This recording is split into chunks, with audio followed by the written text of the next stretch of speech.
A very good evening students. So welcome back to Arvind Academy Class 10th YouTube channel, and today we are back with another one shot video, and this time it's for chemistry. Since most of you all have been demanding for the chapter 4 that is carbon and its compound, तो इसीलिए आज हम पढ़ाने जा रहे हैं chapter 4 carbon and its compound. So without wasting much time, let's begin with our lecture. Okay, so this information is for those students who wants to buy sample papers. As you all know, जो paper है शायद अपने time पर ही होगा. There is no changes. तो आप अभी से ही प्रैक्टिस करना स्टार्ट कर दीजिए, सैम्पल पेपर्स लगाना स्टार्ट कर दीजिए. तो if you want to buy sample papers, link description में है, आप वहाँ से जाकर सैम्पल पेपर्स परचेज कर सकते हैं. तो सबसे पहले देख लेते हैं सिलेबस में क्या क्या है, क्योंकि आपको पता ही होगा सिलेबस रिड्यूस हुआ है एंड इस चैप्टर में तो कुछ ज़्यादा ही रिडक्शन किया है सीबीएसई ने, एंड इसीलिए आज हम पहले सिलेबस देख लेते हैं, उसी के बाद आगे प्रोसीड करेंगे. तो देखिए, आपको इस चैप्टर में केवल 3 टॉपिक पढ़ने हैं. Number 1 covalent bonding in the carbon, second is versatile nature of the carbon पढ़ना है, and last homologous series. And rest of the chapter को आपको छूना भी नहीं है, टच भी नहीं करना है, ठीक है. ऑल्दो जब इसका डिटेल्ड लेक्चर आएगा तो उस केस में आप इसका IUPAC सेक्शन ज़रूर पढ़ लीजिएगा, जहाँ पर IUPAC नॉमेनक्लेचर सिखाया जाएगा अगर आप 11th में साइंस ले रहे हैं तो, ठीक है. ये मैं आपको अपनी पर्सनल ओपिनियन सजेस्ट करूँगी कि आप ज़रूर पढ़िएगा उसको, ठीक है. तो सबसे पहले है some basic characteristics of carbon. Since this chapter deals with carbon and its compound, तो सबसे पहले बेसिक प्रॉपर्टीज क्या होती हैं कार्बन की, उसको देख लेते हैं. तो देखिए, element carbon is a non metal, ठीक है, ये आपका नॉन मेटल होता है. अच्छा, what is non metal? Any substance which gain electrons, उसको हम कहते हैं नॉन मेटल्स. दूसरी डेफिनेशन क्या होती है नॉन मेटल्स की? That any substance which either gain electrons और शेयर इलेक्ट्रॉन्स, ठीक है. ये नॉन मेटल की एक खास प्रॉपर्टी है कि या तो वो इलेक्ट्रॉन्स को गेन करते हैं या शेयर करते हैं, ठीक. तो कार्बन आपका क्या है? नॉन मेटल है. नेक्स्ट देखिए, carbon atomic number is 6 and इस एटॉमिक वेट इज 12. इसका एटॉमिक नंबर 6 होता है, एटॉमिक वेट 12 होता है, एंड ये ग्रुप 14 में आता है, ठीक है. कार्बन फैमिली इज ग्रुप 14, ठीक, in the periodic table. Now because of its atomic number इसका इलेक्ट्रॉनिक कन्फिग्रेशन क्या हो जाएगा? 2,4, एंड 2,4 इलेक्ट्रॉनिक कन्फिग्रेशन ही इस कार्बन को खास बनाती है, ठीक. उसको अभी हम देखेंगे कि कैसे, बाद में.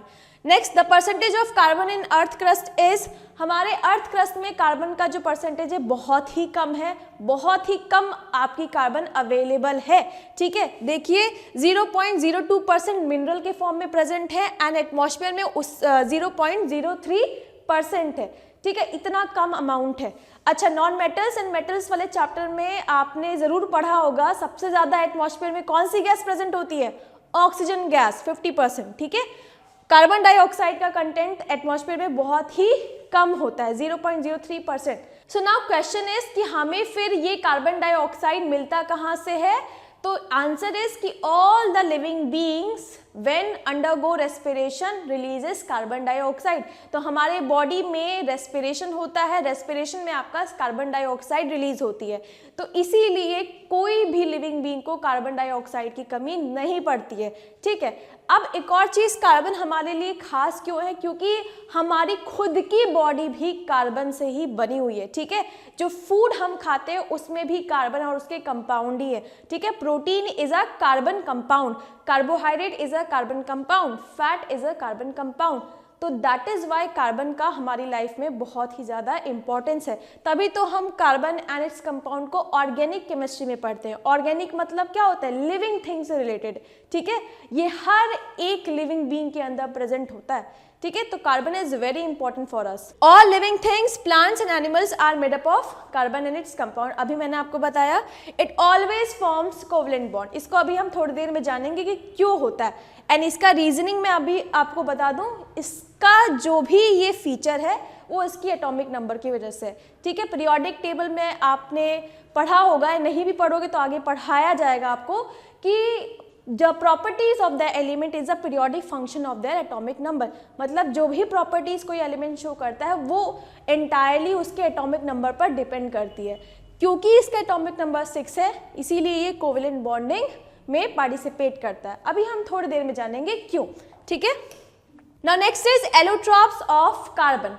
नाउ एलोट्रॉपी मतलब क्या होता है? The various physical forms in which an element can exist. अब इसको हिंदी में समझते हैं, किसी भी एलिमेंट का एक से ज़्यादा फिजिकल फॉर्म में एग्जिस्ट करना, ठीक है, जिनमें उनकी केमिकल प्रॉपर्टी तो सेम है लेकिन उनके स्ट्रक्चर अलग अलग हो सकते हैं। जैसे कि आप कार्बन को ही देख लीजिए, जब आप लकड़ी को जलाते हैं, ठीक है, तो वो किस में कन्वर्ट होती है? कोयले में, ठीक है, that is called as carbon black, ठीक है। एंड सिमिलरली जो कोल है वो भी आपका एक कार्बन का ही फॉर्म है, ठीक। देन आपका जो डायमंड होता है, ठीक है, डायमंड जो कि लड़कियों को बहुत पसंद होता है एंड ज्वेलरीज में भी यूज होता है, तो वो डायमंड भी आपका कार्बन का ही एक फॉर्म है। जिस कार्बन से कोयला बनता है उसी कार्बन से आपका डायमंड भी बनता है, ठीक है। So these are various physical forms of carbon जो कि नेचर में एग्जिस्ट करते हैं, ठीक है। तो देखिए, the various physical form in which an element can exist, जैसे कि कार्बन है, कार्बन ग्रेफाइट के फॉर्म में एग्जिस्ट करता है, ठीक है, डायमंड के फॉर्म में एग्जिस्ट करता है, ठीक। तो ये सब क्या है? उसके एलोट्रॉप्स हो गए। ऑल्दो इनकी केमिकल प्रॉपर्टी सेम होंगी, डायमंड की भी केमिकल प्रॉपर्टी सेम है, दैट इज डायमंड को अगर हम बर्न करेंगे तो ये CO2 गैस रिलीज करेगा। क्यों? क्योंकि अल्टीमेटली है क्या? ये कार्बन है एंड कार्बन को ऑक्सीजन के साथ रिएक्ट करोगे तो CO2 ही निकलेगा, ठीक है। सिमिलरली ग्रेफाइट को भी अगर हमने ऑक्सीजन के साथ बर्न किया तो वो भी CO2 ही प्रोड्यूस करेगा। तो केमिकली ये सिमिलर होते हैं बट फिजिकली ये डिफरेंट है। डायमंड का स्ट्रक्चर अलग होता है, डायमंड बहुत ही शाइनी होता है, ग्रेफाइट उसके कंपेयर में बहुत ही डल होता है। ग्रेफाइट समझ में आता है, जो पेंसिल की लीड आप देखते हो that is called as graphite, ठीक है। तो देखिए, the 3 allotropes of the carbon are diamond, graphite and buckminster fullerenes. Now buckminster fullerenes is another type of allotrope जो कि कार्बन का है एंड इसकी अभी डिस्कवरी रिसेंट में हुई है। डायमंड एंड ग्रेफाइट तो हम बहुत पहले से सुनते आ रहे हैं, ये अभी रिसेंट में हुआ था। तो सबसे पहले बात करते हैं डायमंड की। नाउ क्या क्वेश्चन आपका एग्जाम में आता है, मैंने वही चीज लिखी है। सबसे पहले पूछा जाता है स्ट्रक्चर, तो इसका स्ट्रक्चर होता है रेगुलर टेट्राहेड्रॉन, ठीक है। रेगुलर टेट्राहेड्रॉन स्ट्रक्चर है दिस टाइप ऑफ स्ट्रक्चर, जहां पर हर एक कार्बन दूसरे कार्बन के साथ अटैच होता है, ठीक है। And there is no free carbon is present in this structure of the diamond, ठीक है। सारे कार्बन बॉन्ड बनाने में बिजी होते हैं, दैट इज कोवलेंट बॉन्ड बना रहे होते हैं, ठीक है। तो देखिए प्रॉपर्टीज क्या। अच्छा, एक और चीज, हार्डेस्ट सब्सटेंस नोन। तो सबसे ज्यादा अगर कोई अर्थ पे हार्डेस्ट सब्सटेंस है तो वो आपका डायमंड है, ठीक है। इसको हम चीजों को काटने के लिए भी यूज करते हैं, ठीक है।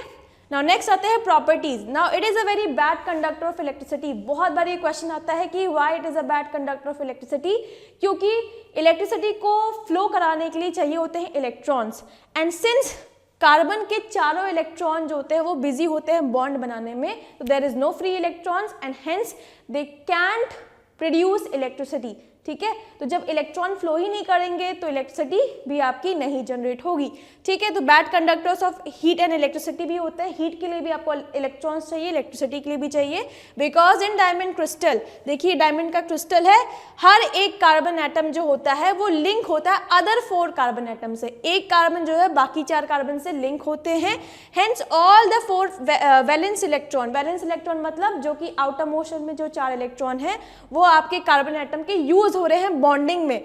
अब जब बॉन्डिंग में यूज हो रहे हैं तो फ्री इलेक्ट्रॉन्स नहीं होंगे एंड इलेक्ट्रिसिटी के लिए चाहिए फ्री इलेक्ट्रॉन्स, ठीक है। तो इसीलिए ये बैड कंडक्टर्स होते हैं, हीट के भी इलेक्ट्रिसिटी के भी, ओके।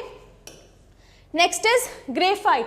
नाउ इसका स्ट्रक्चर सबसे पहले देख लेते हैं क्या होता है। The structure of the graphite is flat hexagonal ring, ठीक है। यहाँ पर हेक्सागन स्ट्रक्चर है, ठीक है, देखिए आप, और ये रिंग लाइक है, देखो आप यहाँ पर शीट में आपको अरेंज होते हुए दिखाई दे रहे हैं, ठीक है। रिंग लाइक स्ट्रक्चर होता है एंड शीट में होते हैं, ठीक है, एंड काफी गैप है इसके बीच में, आप देख सकते हो।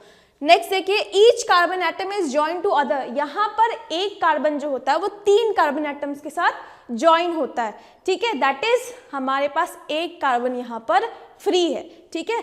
एक कार्बन फ्री रहेगा क्योंकि केवल 3 ही कार्बन एटम यहाँ पर पार्टिसिपेट कर रहे हैं।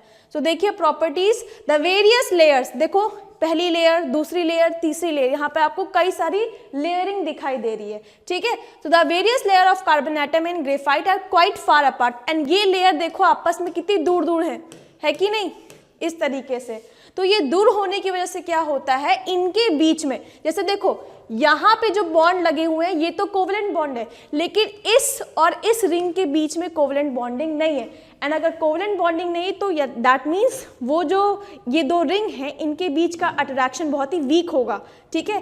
एंड इसी वजह से जो ग्रेफाइट होते हैं बहुत ही स्लिपरी होते हैं, सॉफ्ट होते हैं, ठीक है, क्योंकि यहाँ पे जो आपका बॉन्ड है, ठीक है, डिफरेंट रिंग्स के बीच में, ठीक है, दैट इज वैन डर वाल बॉन्ड्स। एंड ये आपका वीक फोर्स होता है, ठीक है। इसको आप 11th क्लास में समझोगे वैन डर वाल फोर्सेस को।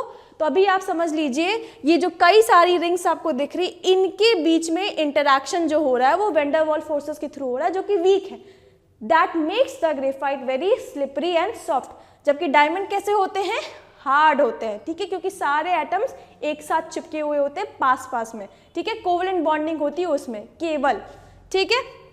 So the various layer of carbon atom in graphite are quite far apart, so no covalent bonding exists between them. Instead क्या प्रेजेंट होता है, weak van der Waals forces। देखिए मैं ये नहीं कह रही हूँ कि यहाँ नहीं है, ये जो रिंग्स आपको दिख रही हेक्सागन्स उसमें कोवलेंट बॉन्डिंग है, लेकिन इन दोनों के बीच में वैन डर वाल फोर्स है, ये वाला, ठीक है, इसकी बात हो रही है, ठीक। तो यहाँ पे दो तरह की बॉन्ड्स है, covalent bond and van der वाल बॉन्ड्स।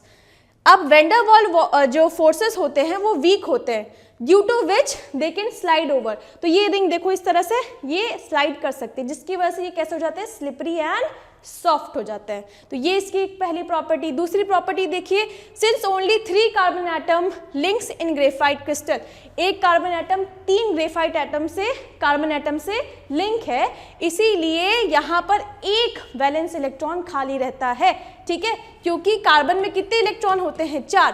क्यों, क्योंकि इसका कन्फिगरेशन क्या है, 2,4, दैट इज इसके आउटर मोशन में कितने इलेक्ट्रॉन, 4। एंड पार्टिसिपेट कितने कर रहे हैं, केवल 3 इलेक्ट्रॉन्स। तो एक इलेक्ट्रॉन खाली रहेगा ना, तो एक इलेक्ट्रॉन खाली रहेगा तो वही आपका हेल्प करेगा इलेक्ट्रिसिटी को फ्लो कराने में, that is they are good conductor of heat and electricity, ठीक है। Next is buckminster fullerenes. इसकी अभी जो डिस्कवरी अभी हाल फिलहाल में हुई है, तो इसके बारे में ज़्यादा नॉलेज अभी नहीं गैदर की गई है प्रॉपर्टीज़ के बारे में। इसका स्ट्रक्चर जो होता है फुटबॉल शेप स्ट्रक्चर होता है, ठीक है, आप देख भी सकते हो। एंड अगेन इसमें सारे कार्बन जो होते हैं वो बॉन्डिंग में पार्टिसिपेट कर रहे होते हैं, तो ये भी आपके बैड कंडक्टर हैं हीट एंड इलेक्ट्रिसिटी के, ठीक है। कितने कार्बन एटम इसमें प्रेजेंट होते हैं, 60। डायमंड एंड ग्रेफाइट में तो बहुत ज़्यादा होता है, इन्फानाइट, उसको हम काउंट नहीं कर सकते हैं, लेकिन इसमें हमने काउंटिंग की है, केवल 60 कार्बन एटम्स की ये बनी हुई होती है, ठीक है। Then there are 20 hexagons. अब इसमें 20 हेक्सागन्स हैं एंड 12 आपको पेंटागन्स देखने को मिलेंगे इस पूरे फुटबॉल टाइप स्ट्रक्चर के अंदर, ठीक है। It is a football shape structure name after American architect Buckminster Fuller because of its resemblance. America में एक आर्किटेक्ट है जो कि डोम शेप, वो भी फुटबॉल की तरह ही है, इसी की वजह से, उसके रिजेम्बलेंस की वजह से उसका ये नाम पड़ गया है, ठीक है। So now next topic is covalent bonding in carbon, ठीक है। सबसे पहले what is covalent bonding, the bonding in which the atoms share their electrons, ठीक है। आयनिक बॉन्ड होता है, कोवलेंट बॉन्ड होता है। आयनिक बॉन्ड में आपका क्या होता है, गेन और लूज ऑफ इलेक्ट्रॉन, जो कि basically metals and non metals के बीच में होता है, ठीक है। जैसे कि सोडियम क्लोराइड है, ठीक, ये आपका सोडियम क्लोराइड है, तो सोडियम अपना एक इलेक्ट्रॉन लूज करता है, क्लोरीन उसी एक इलेक्ट्रॉन को एक्सेप्ट करता है, तो इनके बीच में जो बॉन्ड बना वो आयनिक है। जब ये वाटर में डिजॉल्व होंगे तो आयन्स रिलीज होंगे, Na+Cl-। लेकिन ये चीज़ आपकी कार्बन के साथ नहीं है, कार्बन आपके बनाते हैं covalent bond, and covalent bond में क्या होता है, शेयरिंग ऑफ द इलेक्ट्रॉन्स, ठीक है। चलिए एक एग्जांपल भी देख लीजिए आप,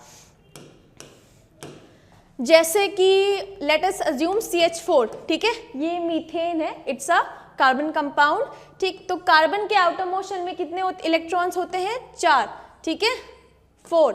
एंड इसको स्टेबल होने के लिए कितने चाहिए, 4 और इलेक्ट्रॉन चाहिए, दैट इज 8 चाहिए, ठीक है। तो ये कोवलेंट बॉन्डिंग के थ्रू उसको गेन करता है। तो देखिए सबसे पहले हाइड्रोजन पे कितने इलेक्ट्रॉन्स होते हैं, hydrogen is the first member of periodic table, तो इस पे एक ही इलेक्ट्रॉन होता है, तो ये इधर लग गया। फिर दूसरे हाइड्रोजन का भी एक इलेक्ट्रॉन, देन तीसरे हाइड्रोजन का एक electron, and then fourth hydrogen का एक इलेक्ट्रॉन। तो इस तरह से हाइड्रोजन को स्टेबल होने के लिए क्या चाहिए, हीलियम की तरह उसको बनना पड़ेगा। हीलियम के पास होते हैं 2 इलेक्ट्रॉन्स, तो ये अपनी नियरेस्ट नोबल गैस हीलियम की तरह अप्रोच करेगा, तो इसने 2 इलेक्ट्रॉन शेयर कर लिए। सिमिलरली इसने भी कर लिए, इसने भी एंड इसने भी। एंड कार्बन को स्टेबल होने के लिए चाहिए 8 इलेक्ट्रॉन। तो देखिए 1 2 3 4 5 6 7 8। तो इस तरह से हाइड्रोजन भी इस बॉन्ड में खुश है क्योंकि उसको भी स्टेबिलिटी मिल गई है, एंड कार्बन भी खुश है क्योंकि उसको भी स्टेबिलिटी मिल गई है। तो इसीलिए जो बॉन्ड बनेगा बहुत ही स्ट्रॉन्ग बॉन्ड बनेगा, एंड दोनों ही कार्बन एंड हाइड्रोजन एक दूसरे को छोड़ने से मना कर देंगे। Very strong bond. ठीक है, तो अब समझते हैं कि वाई ओनली कोवेलेंट बॉन्डिंग, क्यों नहीं ये इलेक्ट्रॉन को गेन कर सकता है या लूज कर सकता है। ठीक है, तो जैसा कि मैंने आपको बताया था कि it's all depends on the atomic number. तो देखो कार्बन का एटॉमिक नंबर होता है 6 एंड इसकी इलेक्ट्रॉनिक कन्फिग्रेशन हो जाएगी 2,4। नाउ इसके पास 2 ऑप्शन है, either it has to lose electrons. ठीक है, अगर ये इलेक्ट्रॉन लूज करेगा तो ये हीलियम की तरह बन जाएगा। Helium is a noble gas. ठीक है, ये एक ऑप्शन है, या दूसरा ये 4 इलेक्ट्रॉन को गेन कर ले, नोबल गैस नियॉन की तरह अपनी कन्फिग्रेशन अचीव कर ले, तभी ये स्टेबल हो पाएगा। ठीक है, गेन या लूज कर। अब हम देखते हैं सबसे पहले लूज क्यों नहीं कर सकता है। तो लूज इलेक्ट्रॉन अगर ये कर देगा, 4 इलेक्ट्रॉन को वो लूज करेगा, तो ये आपका केवल 2 इलेक्ट्रॉन इसके शेल में रह जाएंगे। एंड दूसरी चीज़ ये पॉसिबल भी नहीं है क्योंकि कार्बन बहुत ही स्मॉल होता है साइज में। सोचिए 6 नंबर पे आता है, hydrogen, helium, lithium, beryllium, boron, carbon 6 number पे इसकी पोजीशन है। ठीक है, तो ये ऑलरेडी बहुत ही स्मॉल साइज में है। दैट मीन्स इस पे जो न्यूक्लियर फोर्स ऑफ अट्रैक्शन है बहुत ही स्ट्रांगली एक्ट करेगा। देखिए ये सेंटर है कार्बन का जहाँ पे न्यूक्लियस है। ठीक है, इसकी फर्स्ट शेल एंड इसकी सेकेंड शेल, तो यहाँ पे 4 इलेक्ट्रॉन जो होंगे वो बहुत ही टाइटली बाइंड होंगे, अट्रैक्टेड होंगे न्यूक्लियर फोर्स ऑफ अट्रैक्शन से। ठीक है, इसीलिए 4 इलेक्ट्रॉन को लूज नहीं कर सकते। क्यों? Because of A small size and strong nuclear force of attraction. ठीक, अब दूसरा केस क्या बनता है, 4 इलेक्ट्रॉन्स को गेन करना। ठीक है, 4 इलेक्ट्रॉन गेन करना भी पॉसिबल नहीं क्योंकि उसके लिए बहुत ही ज़्यादा एनर्जी चाहिए, एंड कार्बन के पास इतनी एनर्जी है ही नहीं। ठीक है, कि वो 4 इलेक्ट्रॉन को गेन कर सके। ठीक, ये एक केस हो गया। दूसरा आप सोचिए एक छोटे से कार्बन का साइज देखिए कितना छोटा है, इसमें अगर हमने 10 इलेक्ट्रॉन भर दिए, ठीक है, देखो 4 है, 4 और आगे 8 हो गया, 1 2, ये आपका 3 4 5 6 7 8। ठीक है, सेकेंड शेल में कितने होते हैं, 2 इलेक्ट्रॉन, एंड यहाँ पे आपका न्यूक्लियस है। ठीक है, यहाँ आपका न्यूक्लियस है। अब देखिए इलेक्ट्रॉन तो यहाँ पर 10 हो गए, देखो 8 + 2 10, लेकिन प्रोटॉन तो सेम ही रहेगा ना। जैसे एटॉमिक नंबर कितना है 6, तो atomic number 6 that is equals to proton equals to electron. तो यहाँ पे प्रोटॉन की संख्या कितनी होगी, 6 होगी, वो तो बढ़ेगी नहीं, इलेक्ट्रॉन बढ़ गए हैं 10, तो 6 प्रोटॉन 10 इलेक्ट्रॉन को हैंडल करें, ये बहुत ही ज़्यादा इम्पॉसिबल केस है। ठीक है, अनस्टेबल हो जाएगा। ठीक है, तो इसीलिए ये आपका कार्बन जो है वो इलेक्ट्रॉन को गेन भी नहीं कर सकता। दोनों ही काम में उसका ही नुकसान है। ठीक है, अगर वो गेन भी करेगा तब भी उसको फायदा नहीं है, लूज भी करेगा तब भी उसको फायदा नहीं है, तो वो कहता है कि छोड़ो मैं इतना झंझट नहीं करूंगा, मैं करूंगा शेयरिंग।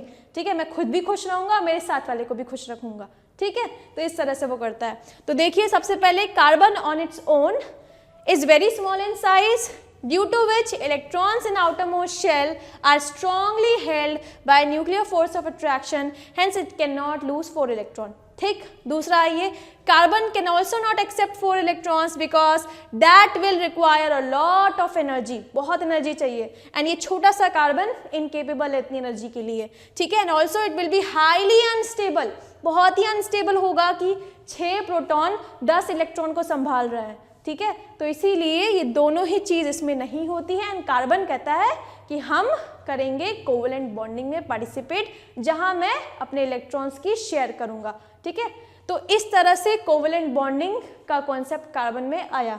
ठीक है, उस ऐसा नहीं कि उसने कोशिश नहीं करी, उसने कोशिश करी, 4 इलेक्ट्रॉन को लूज करके भी देखा, 4 इलेक्ट्रॉन गेन करके भी देखा, बट उसमें फ़ायदा नहीं हो रहा था उसको, इसीलिए वो कोवेलेंट बॉन्डिंग में चला गया।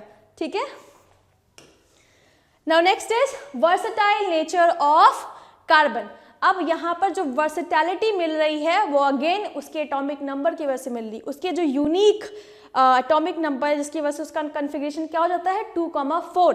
ठीक है, इससे पहले हमने यही पढ़ा है कि कोई भी element max to max 3 electron को लूज कर सकता है या 3 इलेक्ट्रॉन को गेन कर सकता है। कार्बन पहला ऐसा आपका मेंबर है जहां पर 4 आपकी वैलेंसी देखने को मिल रही है। ठीक है, एंड दैट इज वाई ये आपका काफ़ी यूनिक हो जाता है। ठीक है, एंड इसकी वजह से इसको कई सारी नई प्रॉपर्टीज एंड वर्सेटैलिटी मिलती है। तो देखिए सबसे पहले tetravalency, carbon has 4 electron since 1 carbon atom requires 4 electrons to achieve 8 electron inert gas structure, that is noble gas configuration पाने के लिए। देयरफॉर वैलेंसी जो होगी कार्बन की वो 4 है। इससे पहले अभी तक मैक्स टू मैक्स वैलेंसी कितनी गई थी, केवल 3 गई थी। ठीक है, सो इसीलिए ये टेट्रावैलेंसी एक यूनिक फीचर है कार्बन का। Next the carbon, therefore carbon क्या है, टेट्रावैलेंट। क्यों, क्योंकि इसकी वैलेंसी कितनी है 4। For example organic compound methane CH4 has 1 carbon atom linked to 4 hydrogen atom. तो यहाँ पर 4 हाइड्रोजन से कार्बन लिंक हो रहा है। क्यों, क्योंकि इसकी वैलेंसी कितनी है 4। Next is catenation, again a very unique property which is exhibited by carbon, shown by carbon। ठीक है, अब catenation मतलब होता है सेल्फ कॉम्बिनेशन, आपस में कंबाइन होकर बहुत ही लंबी लंबी chain banana, and that chain is very strong. ठीक है, ऐसा भी नहीं है कि बहुत लंबी चेन बन रही है वीक है, बीच रास्ते में टूट जाए, ऐसा भी नहीं होता है। बहुत लंबी लंबी चेन बनती है कार्बन की, एंड वो सारी बहुत ही स्ट्रॉन्ग होती है क्योंकि they are tightly held by covalent bonds. ठीक है, तो यही प्रॉपर्टी जो है कार्बन की, इसको ये कहा जाता है कैटिनेशन। ठीक है, एंड ये जो फीचर है बाकी सारे एलिमेंट नहीं शो करते हैं। सिलिकॉन में देखा गया है, सिलिकॉन भी केवल 8 ही सिलिकॉन आपस में कंबाइन होते हैं, एंड वो भी जो वो बनाते हैं प्रोडक्ट वो भी बहुत ही वीक होता है। तो कार्बन जितना कोई भी प्रॉपर्टी नहीं शो करता है सेल्फ कॉम्बिनेशन की। तो it is a very unique property of catenation, जहाँ पर वो बहुत ही लंबी लंबी चेन बनाते हैं, आपस में कंबाइन होते हैं, दैट इज कार्बन कार्बन के बॉन्ड बनाते हैं, एंड बहुत ही स्ट्रॉन्ग बॉन्ड्स बनते हैं। ठीक है, so the property of self combination of carbon atoms to form long stable, एक तो लंबी एंड दूसरी स्टेबल, ये खास बात है। Long stable chain of carbon compound is called as catenation. No other element exhibit catenation to the extent like carbon. Silicon can also show catenation but short chains. पहली बात, सिलिकॉन बनाता तो है, बहुत ही छोटी चेन्स बनाता है, एंड दूसरा वीक बॉन्डिंग होती है उसमें। ठीक है, एंड अनस्टेबिलिटी देखने को मिलती है। तो ये आपका बहुत ही खास फीचर होता है कार्बन का। ठीक है, तो this is all about the versatility of carbon. So now next is homologous series क्या होता है। ठीक है, तो कार्बन के जो भी कंपाउंड्स है, दैट इज ऑर्गेनिक केमिस्ट्री में जितने भी कंपाउंड्स होते हैं वो तो इतने सारे हैं, इनफाइनाइट अमाउंट में प्रेजेंट है। ठीक है, तो उनकी अगर हमें स्टडी करनी है तो एक सिस्टमैटिक अरेंजमेंट तो करना ही पड़ेगा। जैसे कि पीरियोडिक टेबल का आपने देखा था ना, 118 एलिमेंट आपके थे। ठीक है, तो उनकी प्रॉपर्टीज़ को देखा गया कि कौन सिमिलर प्रॉपर्टीज़ शो कर रहे हैं। ठीक है, एंड उसके बेसिस पे उनको अलग अलग ग्रुप में रख दिया गया। एस ब्लॉक में मेटल्स को रख दिया गया, पी ब्लॉक में आपके metals, metalloids and non metals रखे गए थे, डी ब्लॉक में ट्रांजिशन एलिमेंट्स थे, है ना। प्रॉपर्टीज़ को देखकर ही तो उनको अलग अलग ग्रुप में बांटा गया है। ठीक है, तो सिमिलर केस में आपका होता है ऑर्गेनिक केमिस्ट्री में, वो इनऑर्गेनिक केमिस्ट्री का पार्ट है पीरियोडिक टेबल। यहाँ पर ऑर्गेनिक केमिस्ट्री में भी कुछ सिस्टमैटिक अरेंजमेंट तो चाहिए, इतने सारे कंपाउंड्स हैं। अब उनको स्टडी करने के लिए पहले हमें उनको ग्रुप में डालना पड़ेगा। ठीक है, सीरीज बनानी पड़ेगी कि कौन से आपके कंपाउंड सिमिलर प्रॉपर्टीज को शो कर रहे हैं। ठीक है, तो इस तरह से साइंटिस्ट ने बहुत ज़्यादा स्टडीज करी, एंड देन फाइनली उन्होंने एक होमोलोगस सीरीज प्रिपेयर करी, जहाँ पर उन्होंने कई सारे कंपाउंड्स को अलग अलग ग्रुप में बांटा। जैसे कि उन्होंने देखा कि केवल कार्बन एंड हाइड्रोजन का कंपाउंड है। ठीक है, एंड उसमें सिंगल सिंगल बॉन्ड्स हैं, तो उन्होंने एक ग्रुप में रख लिया, that is called as alkenes. तो alkene is a homologous series जहाँ पर केवल कार्बन एंड हाइड्रोजन होते हैं, एंड उसमें सिंगल बॉन्ड्स प्रेजेंट होता है। ठीक है, देन उन्होंने कहा अगर डबल बॉन्ड प्रेजेंट है तो उसको एल्कीन में रख दो। ठीक है, अगर ट्रिपल बॉन्ड है तो एल्काइंस में रख दो। ठीक है, अगर उसमें OH ग्रुप लगा हुआ है तो उसको एल्कोहल में रख दो।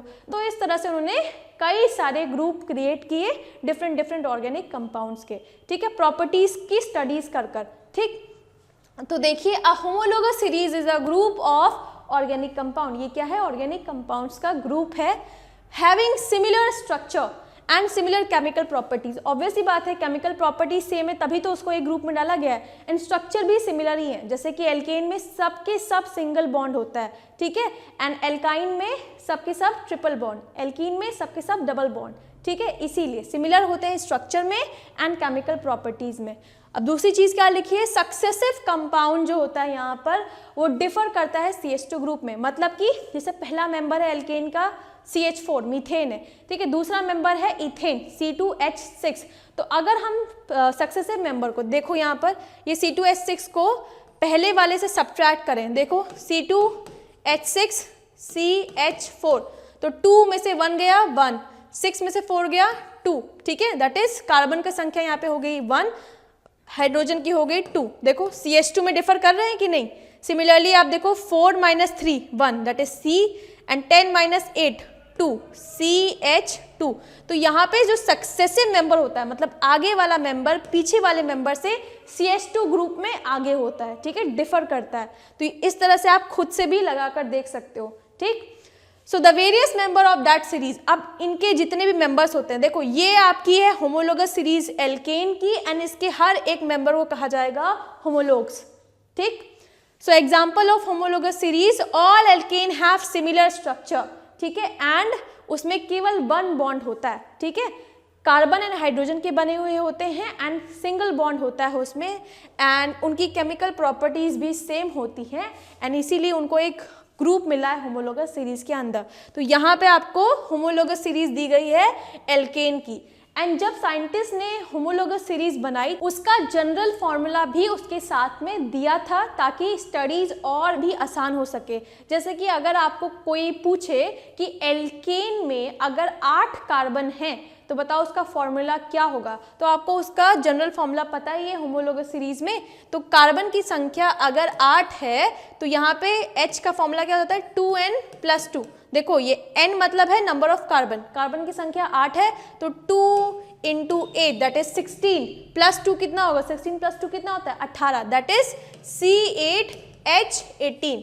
तो कोई भी आपसे पूछेगा रैंडमली, उसने बोल दिया अगर 12 कार्बन है तो बताओ क्या फॉर्मूला होगा उस एल्केन का, तो आप उसके जनरल फॉर्मूले से निकाल सकते हो। इससे और भी स्टडीज इजी हो जाएंगी, है ना। जैसे कि हमें 20 का टेबल याद करना पड़ता है, 30 का टेबल याद करना पड़ता है, अगर हमें ऐसी कोई शॉर्ट ट्रिक बताओ तो हम तुरंत से कर लें, है ना। सिमिलर वे में है कि एल्केन्स में तो बहुत सारे एल्केन्स हो सकते हैं, तो अगर हमें कार्बन की संख्या पता है तो हम तुरंत से उसका फॉर्मूला बना सकते हैं। तो ये चीज़ आपकी होमोलोगस सीरीज की बहुत ही खास होती है, उसमें आपको जनरल फॉर्मूला भी दिया जाता है, ठीक है। अप्रॉक्स 6 या 7 आपके होमोलोगस सीरीज है, जिसमें सबसे पहला एल्केन, दूसरा एल्कीन, फिर एल्काइंस, फिर एल्कोहल ग्रुप है, एल्डिहाइड ग्रुप है, कार्बोक्सिलिक एसिड का ग्रुप है, ठीक है। वो सब आप हायर क्लासेस में पढ़ोगे, अभी तो आपको पढ़ने की ज़रूरत नहीं है, ठीक।